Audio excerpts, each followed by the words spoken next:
Masechet Nazir, Daf Yod Tet.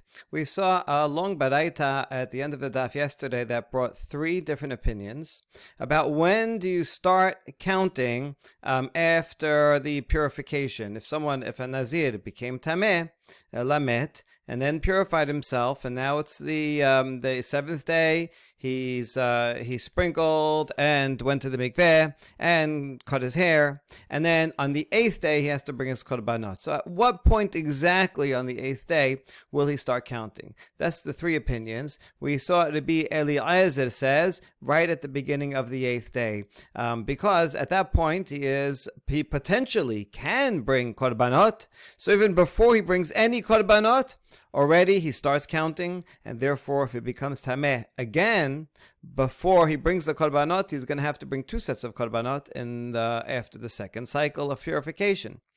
Hachamim, however, say no, it's not about potential. You have to actually bring it, but it's only the korban hatat. That's the main thing that atones. And once he brings the korban hatat, the atonement is basically done, and therefore he starts counting immediately. So if he becomes tameh after he brought a korban hatat, then he starts counting, and if it becomes tameh again, right at that point, after he brings korban chatat, but before asham, he still is going to have to bring an asham because he already started counting. So he's going to have to bring a whole another set at the end of the next cycle. So for Tanna Kamma, the potential to bring, so that would be in the morning. Hachamim, it's after he brings just the korban chatat. And Rabbi Ishmael says, no, you need the asham also. Chatat and asham are both necessary for atonement, and therefore you don't start counting until you bring both of those, and it's and that's only if you become tameh after both of those, and then you'd have to bring yet another set after the next purification. But if it became tameh before bringing both the asham and the chatat, then it would be one continuous period of tumah, and you would not have to bring an entire new set at the end of those days. All right, good. One of the sources of Rabbi Ishmael was because it says by Yom Hahu, on that day, and so that comes to exclude the Olah. What about the Olah? So according to Rabbi Ishmael, the Olah actually also is an essential korban. But here Rabbi Ishmael Hahu, why do you need Hahu? So that comes to say, all right, you know what, you don't have to bring the Olah. Even though it's an essential korban, the pasuk comes to exclude the Olah, that will not be something that you need to bring in order to start counting. And now Rabbanan said, no, the Olah is just a gift. You can bring an Olah anytime. It's just an extra gift. And that's why I don't need to exclude it by the word hahu. Okay, this is going to make it important that even though both Rabbi Ishmael and Rabbanan do not think that you need to bring in Olah in order to make atonement, Rabbanan takes it for granted. Rabbi Ishmael says essentially you do. It's just that the pasuk says that you don't. All right, so that's going to be necessary to understand the next part, where we ask, Man Tana Aleha, of those three opinions that we just saw, who would be the author of the following braita, the Tanu Rabbanan? Isha shenadra benazir v'nitme'a v'achar kach hefer la ba'ala mevi'a hatat ha'of ve'ena mevi'a olat ha'of. So a woman, a married woman, she vowed to be a Nazir, and then after a few days, she became tameh lamet. After that point, the husband first heard about the vow. Apparently, he didn't realize that his wife is, not drinking wine or whatever. He was away, or maybe they don't generally drink wine. So now he found out about this vow that she is a Nezirut, and he annuls it. We'll talk about in a second whether that nullification goes retroactively, and she was never a Nazir, or just from then on.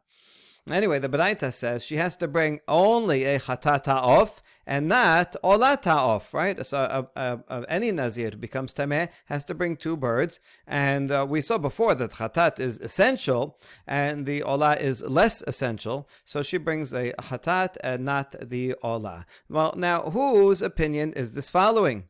Amar Rav Chisda, Rabbi Ishmael. Has to be Rabbi Ishmael.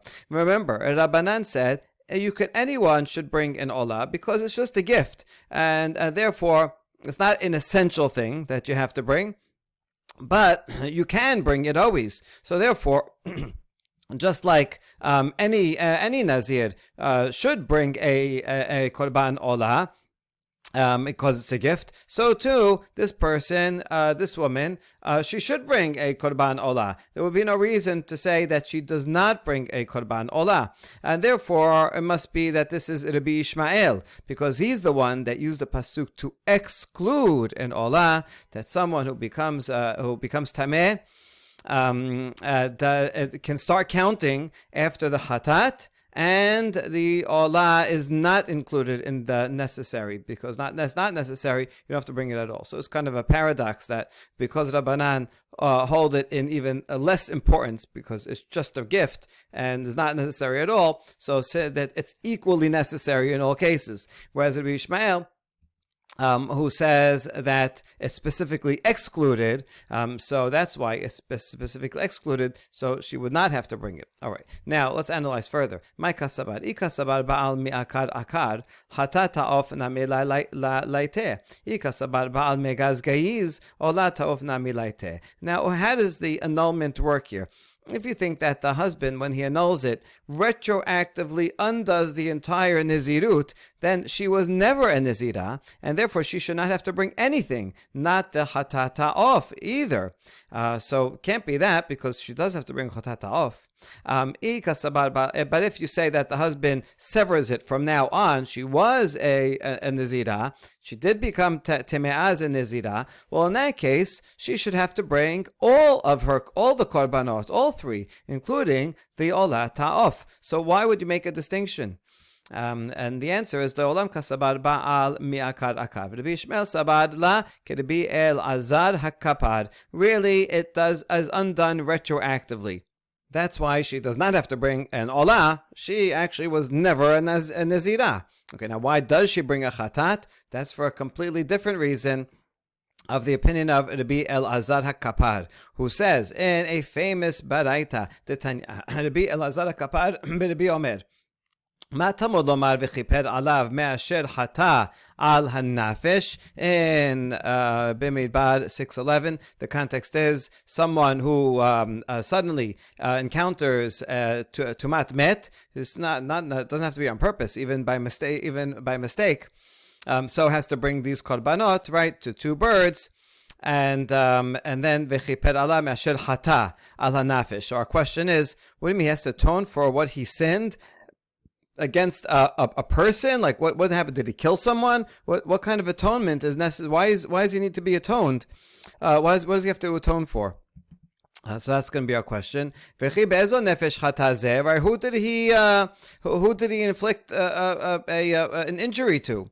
The answer is he caused injury to himself. That's also a problem, right? A person, you can't just cause injury to yourself. You can't gash yourself. You can't cut yourself. You can't harm yourself. And this person, a Nazir, by taking a Nezirut, he's saying, I am not going to drink wine, and that is a sin. You're inflicting suffering upon oneself. So that's the chet, is being a Nazir altogether. Okay, so good. This is the primary source for the negative value of Nezirut. And we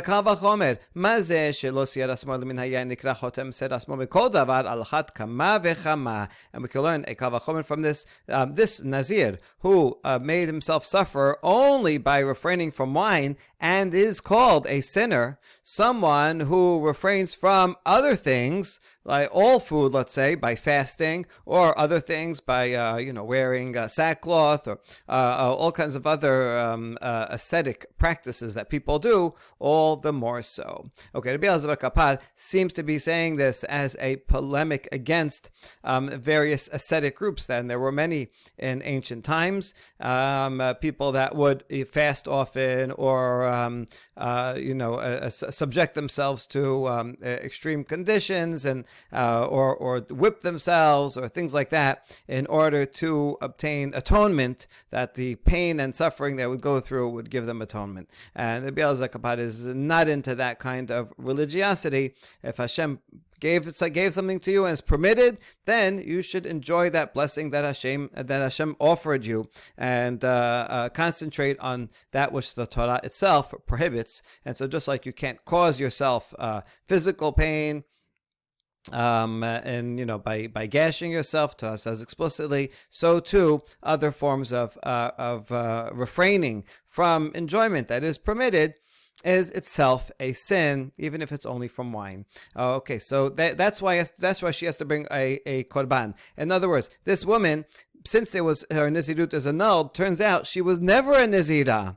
Nevertheless, during that time period, she was refraining from wine. So just the fact that she was refraining from wine, even though it turns out she didn't have to and she was not a Nezirah, that by itself requires a korban chatat. So that's a pretty amazing idea. Okay, well, now we just ask a question. Hold on, there's something that doesn't make sense about Rabbi Elazar Kapar's derivation, because that pasuk is talking about only a Nazir that became tameh. But Rabbi Elazar Kapar, his idea is cited and is applied to any Nazir, even a Nazir that's tahor. Let's say a Nazir that's tahor the entire time. He never became tameh met. He also deserves to bring a korban hatat because he refrained from wine. So if the idea is just refraining from wine or any enjoyment, then it really doesn't matter that in fact he became tameh. It should apply even to a Nazir tahor. So why then, according to Elazar Kapar, is the pasuk only say it regarding a Nazir that became tameh? Kasabar Elazar Kapar, Nazir tahor nameh hotehu. V'ainu tamad ichti ben Nazir tameh ho'il v'shana b'chet. Says you're right. Elazar Kapar would agree that even the Nazir who's tahor the entire time is also a sinner for refraining himself from enjoyment, causing himself to suffer. And the reason why the Torah specifically says it in the context of Nazir Tameh is because he's even worse. Now that he became Tameh, not only did he subject himself to suffering for those days that he already counted, now those are canceled, he's going to have to redo them, right? If he was Nazir for 10 days, he became Tameh Lamet, now he has to do those 10 days over again. So now he's making himself suffer even more than a Nazir who goes straight through. So that's why this guy is even worse, making himself suffer even more than he originally had in mind. It's kind of like, someone's doing something negative to begin with and then does it wrong and then has to do it again. That's even worse. I don't know, maybe someone says, I'm going to do kaparot with a chicken, which Shulchan Aruch is against. And then he goes and he messes up. He does it the wrong way. And so then he has to go do it again. So that's even worse. That's the idea here.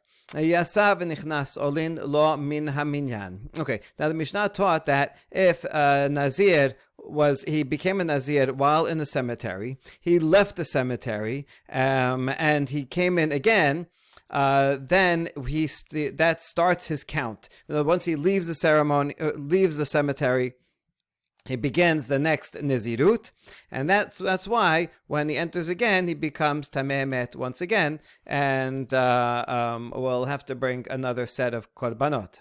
Katani olin lo min haminyan mishum diasa hala le Nezirut. Now we're going to question the syntax here of the Mishnah. It says now he begins his count. Well, just because he left the cemetery, he starts being a Nazir. That doesn't make any sense. He has to become Tahor, right? He says, I'm a Nazir while in the cemetery. Okay, he walks out, right? 5 minutes later. Is he a Nazir? No, he's Tameh Lamet. So why should he start counting? He's still Tameh Lamet. He has to go through a purification process. Amar Shemuel, Kegon She'asa V'iza V'shana V'tabal. Shemuel says, you're right. The Mishnah is just using shorthand, yasa v'nichnas, but the word yasa implies also that he left the cemetery, then he began the tahara process. He waited through 3 days. On the third day, he got sprinkled with paraduma water, and then he did it again, shana, on the 7th day, and he went to the mikveh on the 7th day. And then he started counting the new cycle on that 7th day. And if on that day he went back into the cemetery, or on any day after that, then since he started counting a new cycle, he would have to bring a whole set of korbanot after that. In other words, because it starts a new cycle, then he has to bring korbanot. Whereas if he just stayed in the cemetery and never left, then he would not have to bring korbanot. So that's the point. When it says left the cemetery and went back, it is not that he stepped out and came back in. It would have to be that he stepped out, stayed out, remained tahor for 7 days, did the whole purification process, began counting on that seventh day, and then went back in. Right? That's basically obvious, but Shemuel is explaining it. Okay. So now the Gemara asks, hold on. Ela nichnas hu deolin lo min haminyan, lo nichnas en olin lo min haminyan. Something doesn't make sense here. Are you telling me that only if he is in the cemetery when it becomes Nazir, he leaves, becomes tahor, and then goes back in, only then do the days that he was tahor count towards his Nezirut, but if he did not go back in the cemetery, then they don't count? That doesn't make sense. We want him to go out and stay out of the cemetery. That's our hope. He leaves the cemetery, becomes tahor, starts counting, and then eventually continues and counts until the end. So what does that mean? What, he has to go back in the cemetery? So the answer is, Lami baya kamar, lami baya yasa, ela afilu nichnas olin lo min hamidyan. The Mishnah is using of course this case, I'm assuming the simple case. I don't have to tell you that. I'm telling you the more complicated case. So, of course, if he leaves the cemetery, becomes tahor, and stays out of the cemetery, certainly that begins the count, and hopefully it'll continue till the end. The point is, even if he goes back into the cemetery, where, in that case, you might have thought, wait, he started in the cemetery, he went out for a while, now he's back in the cemetery, maybe we'll consider that all one long period of tum'ah, and so he won't have to bring korbanot on the count, even though he started counting in the middle.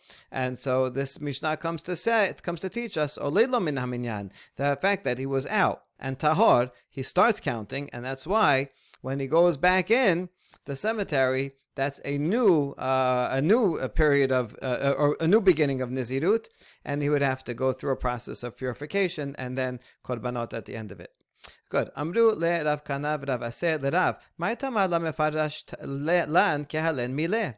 Amar lehon amina dil mala serichitu. There's a great conversation where the clarification of the Mishnah here by Shemuel, the Rav Kana and Rav Aseh heard what Shemuel said and said, oh, that's a very important clarification of the Mishnah. So they went to their teacher, Rav and Shemuel, our contemporary first generation Amoraim in Bavel. And they asked Rav, hey Rav, when you taught us this Mishnah, how come you didn't explain to us these words as Shemuel did? Right? We didn't know this.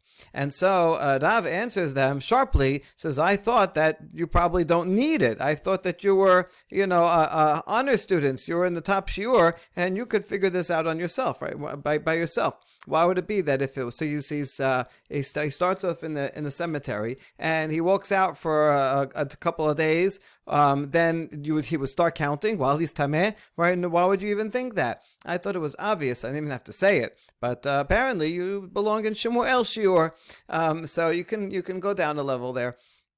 Okay, fantastic. I mean, it does show that sometimes that we have to add explanations to the Mishnah, even though no Amoraim said it, but because they assumed that it was obvious. Because how else can you explain it? This is an important lesson for us too. Okay, Rabbi Eliezer Omer, Lo bo bayom shene'emar v'hayamim arishonim pilu achu hayamim rishonim. In the Mishnah, Rabbi Eliezer disagreed and said, you can't, if he's only tameh for one day, that seventh day, after he left the cemetery, you don't count that as a new as a new start, such that if he went back into the cemetery on that day, he would not have to bring korbanot. Rather, he has to be in a tahor state out of the cemetery and tahor for at least 2 days. How does he know that? Because the pasuk says, "Hayamim arishonim yipelu." The first days will be cancelled. This is true in general. Any Nazir who was Nazir for a while in tahor, once it becomes tameh, all the days that he had was cancelled. We're going to learn something from each of these words that are all plural.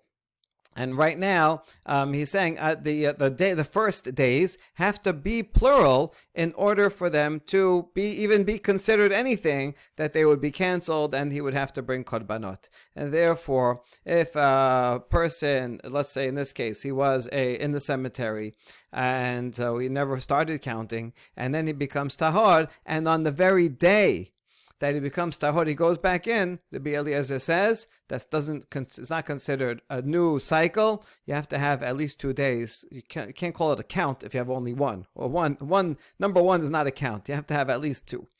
Good. Now, we're going to have a couple of clarifications of Rabbi Eliezer.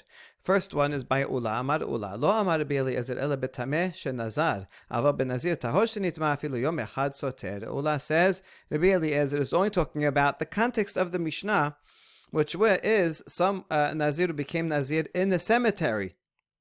That's like really bad, low level. So in order for him to start, he has to be tahor for a couple of days. That's where he said his law. However, if he started off tahor and became tameh, and then he became tamemet, and then he does his cycle, he counts. He does for 7 days of purification. On the 8th day, he'll bring his korban, and he starts the new count on the 8th day, and then he becomes tameh again.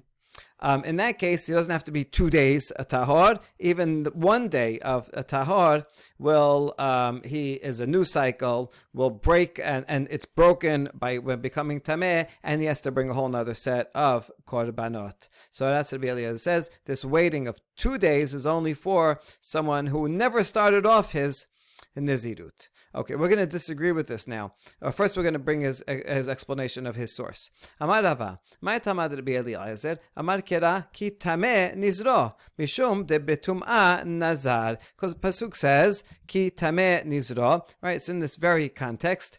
Vizir ladonai yet yemeh nizro vebikes meshalash v'yamim rishonim yipilu ki tameh nizro. On those very words that he made the derasha, harishonim yipilu, the first ones, the first days will be cancelled. Days in plural is in the context of tameh nizro, when he became a nazir while tameh. That's why this only applies to someone who became a nazir in the cemetery. Then he only begins counting after 2. But if he already began counting because he was tahor, then only 1. All right, that's how Rava explains it. But now Abaye is going to reject Ula's entire interpretation of Rabbi Eliezer. Itive Abaye. Hadeni Nazir me'ayom. Here's a baraita. Someone says, I'm going to be a Nazir for 100 days. V'nitma betchilat me'ah. And becomes tameh right at the beginning, right? The guy's very ambitious. Oh, I could do this for 100 days. But then the first day becomes tameh. Yachol yehi soter. So is that called that it's canceled out and he has to bring all his korbanot? No. Tamud lomar hayamim harishonim yipelu ad shehu lo yamim rishonim veze en lo rishonim. Because the pasuk says the first days, and he does not have multiple days that he already finished. He doesn't have rishonim, and therefore we don't say that it cancels. Since it doesn't cancel, he just becomes tahor again, and there was no cycle. It's all one long cycle of tumah. And what you see here is that it says v'nitma, he became tameh. That implies that he was tahor. So this is the opinion of Rabbi Eliezer, right? It's the same derivation, same law. Chachamim do not agree with this. Chachamim would say no, even 1 day.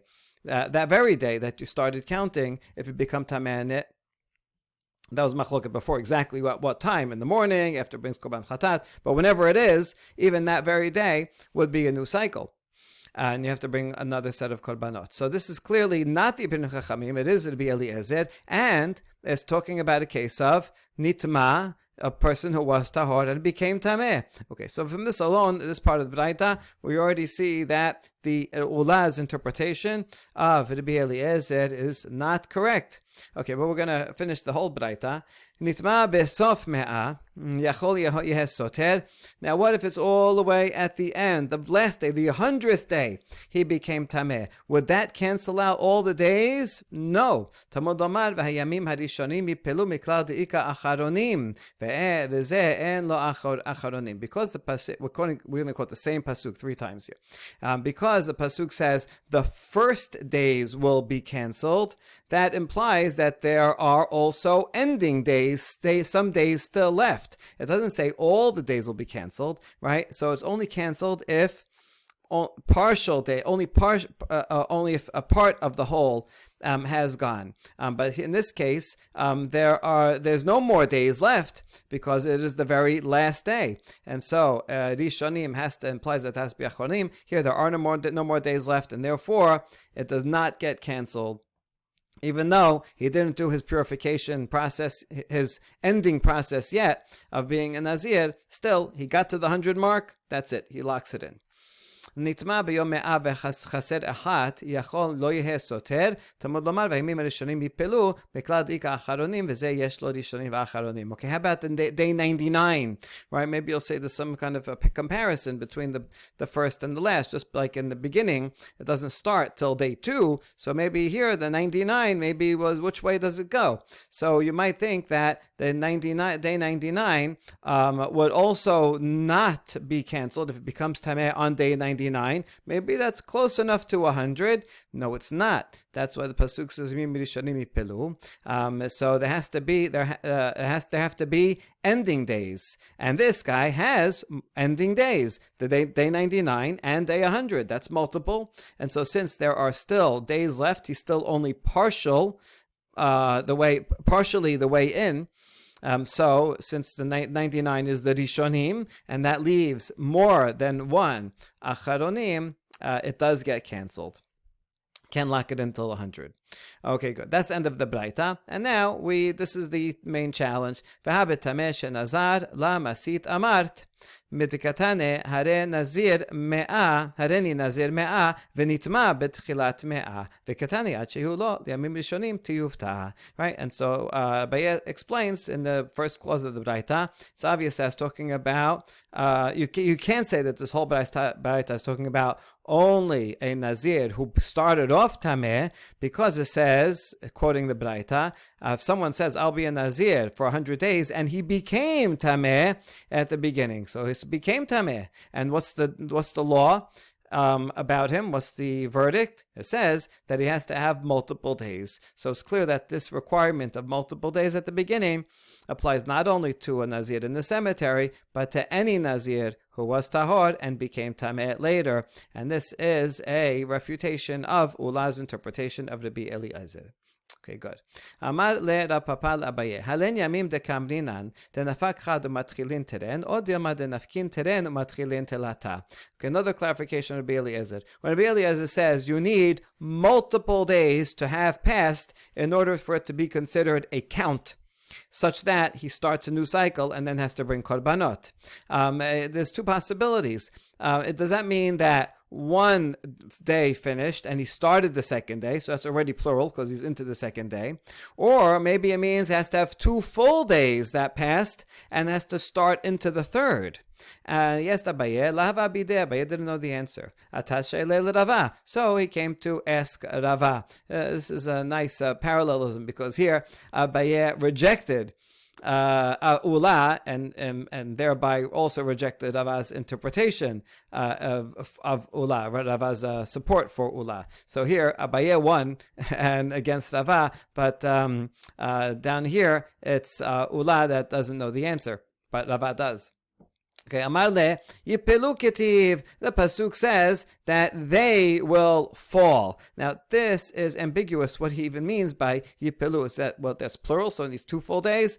Some interpret that way, but let's follow the Rosh, who says, since it says Yipelu, and just means that more than one has to fall. And so you just need to start the second one, and that already fulfills the plural that you need, because more than one are falling. All right, good. Now, before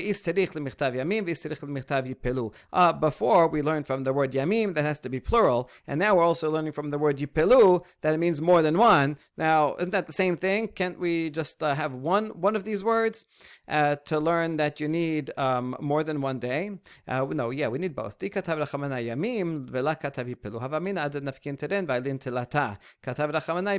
yamim, I might interpret that to mean 2 full days, and I have to even start the third one. That's why it says Yipilu, as long as more than one day falls, that's sufficient. Avi katav Yipilu, la katav yamim, hava mina afilu chad, katav rachamanim yamim. If I had Yipilu suggests a shorter time period, right? Just more than one.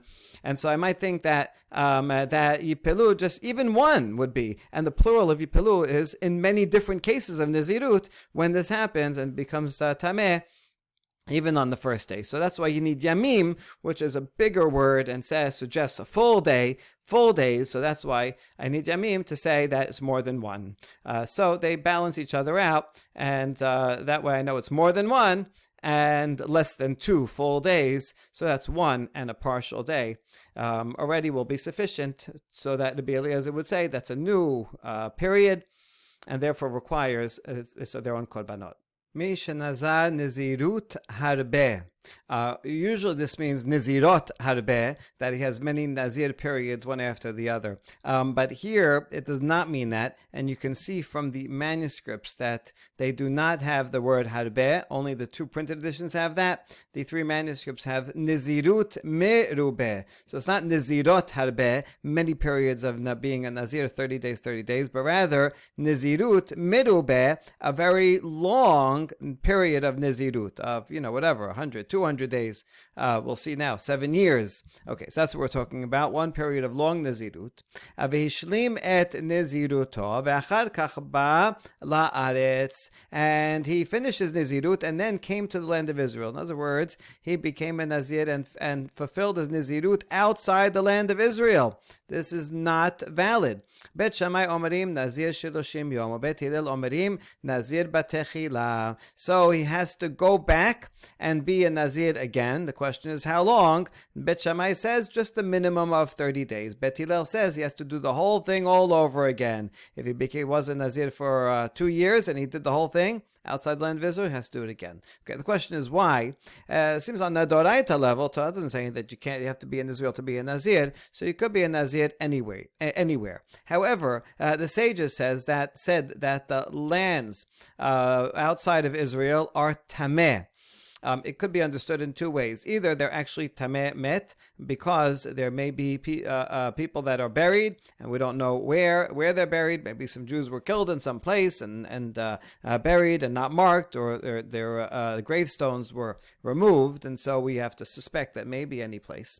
Or more likely, it's more of a spiritual tum'ah, that the rabbis want to emphasize the holiness of the land of Israel, encourage people to live in the land of Israel, and living outside the land of Israel is spiritually and morally impure, but even though it's just spiritual, moral, not ritually impure, nevertheless, this impurity impinges on Nazir, and at least on the Darabanan level, that Nezirut has to be redone in the land of Israel. Okay, so that by itself is super interesting, but the point is you have to redo a part. According to the Bet Shammai, Bet Hillel here is actually more stringent and says you have to redo all of it.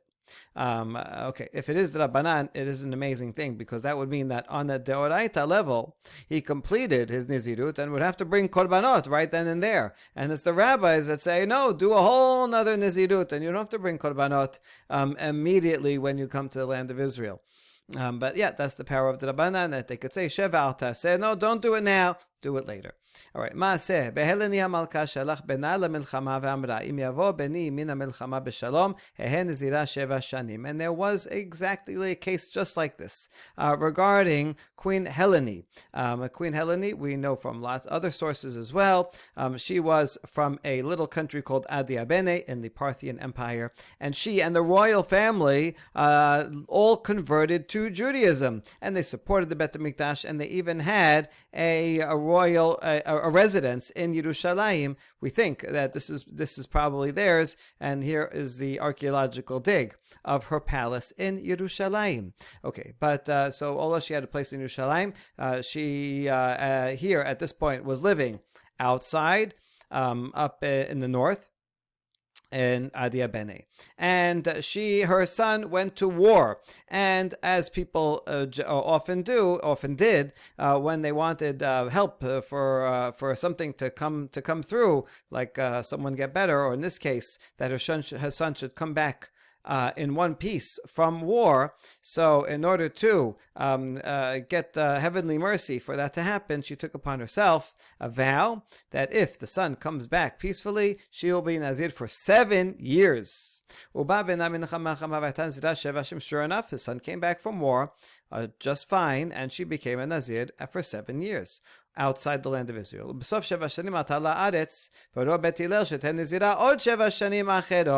And then she came to Israel so that she could fulfill the korbanot. And Bet Hillel told her, "Oh, sorry, you did the Nezirut outside the land of Israel. You have to do it again." But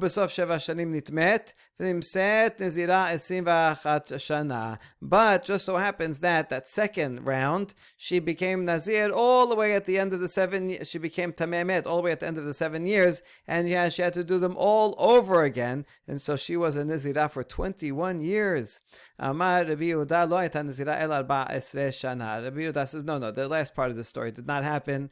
She just was for 14 years, the original 7 outside the land of Israel, and she never became Tamemet, so she just had to do another 7, so it was 14 altogether. But it's interesting that she followed Bet Hillel.